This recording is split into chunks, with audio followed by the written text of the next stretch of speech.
Today we're going to do some stop motion animation. You've all made a background of one type or another. We're going to set up our awesome iPad stand made out of cardboard and a wire rack. And you want to get these pieces on the end so they're as stable as possible so we don't have anything falling down.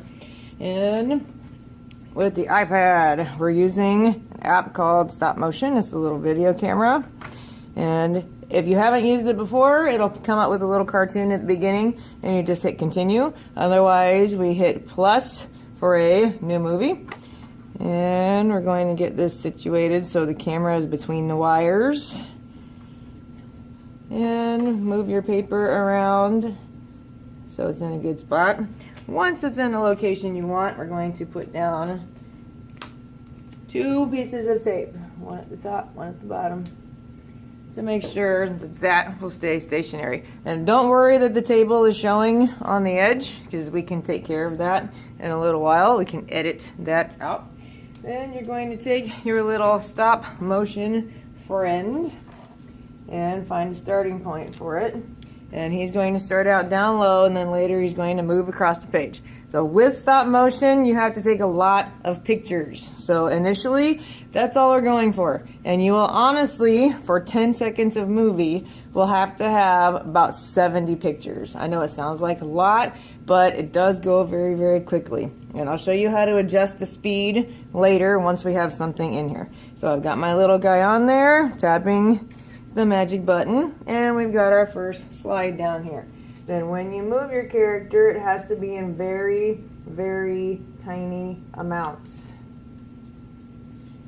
And you can always look at your first picture to see where you left off. If something slides out of your way or out of your control, you can always look at where you left off and try to get it in about the same spot. And then we take another picture.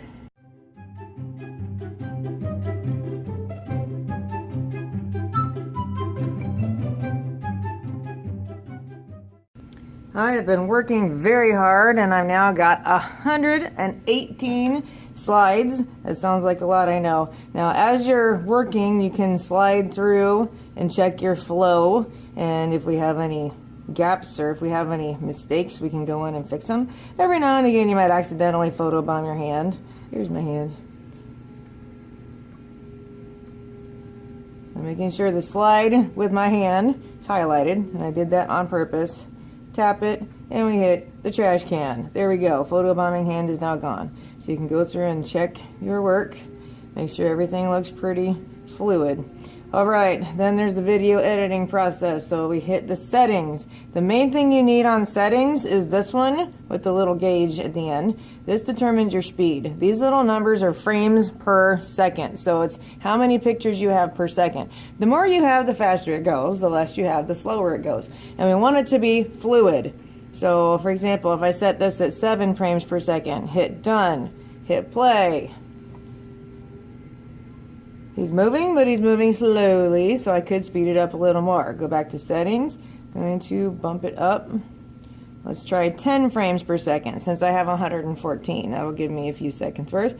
And our goal is to shoot for 10 seconds of video. Hit done, hit play. That movement's a lot more fluid, so I'm going to stick with that for my main setting.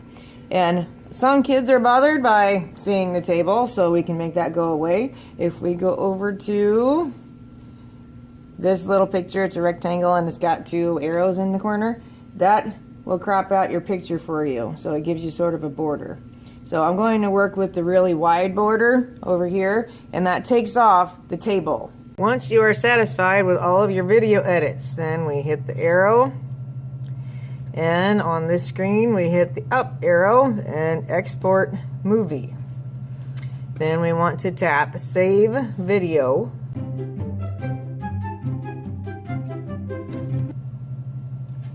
And get out of the app.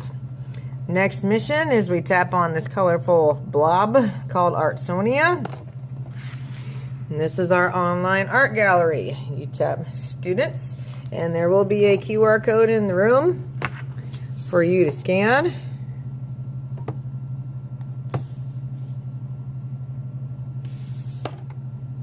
And make sure it has your school's name on there, and we hit check. Then you have to type in your name And make sure that the first and the last name match, because there are other students that might have the same first name as you. So I tap that. And then I'll have all the art that's in your gallery so far this year. So I'm going to tap Add Art. Tap the name of the project. And this is Q*bert Inspired Stop Motion. Making sure video is selected. Now I'm going to hit Import. Camera roll. And tap the video. Hit Submit. Make sure it's your video, not someone else's. Then this is where you can give it a name. Please note, all pieces of art that are submitted to me go through a review process. So if you give it an inappropriate title, I will find it and I will change it. Hit Submit. This next screen is where you have the option to explain a little more about your movie if you want. You do not have to do that. So I will hit Skip. And it is submitted to me for review. And once you are done submitting your video, since many of you are working with partners, then we have to go home, log out, and the other partner has to type their name in and upload the same video. So both people have to upload, and it has to be separately.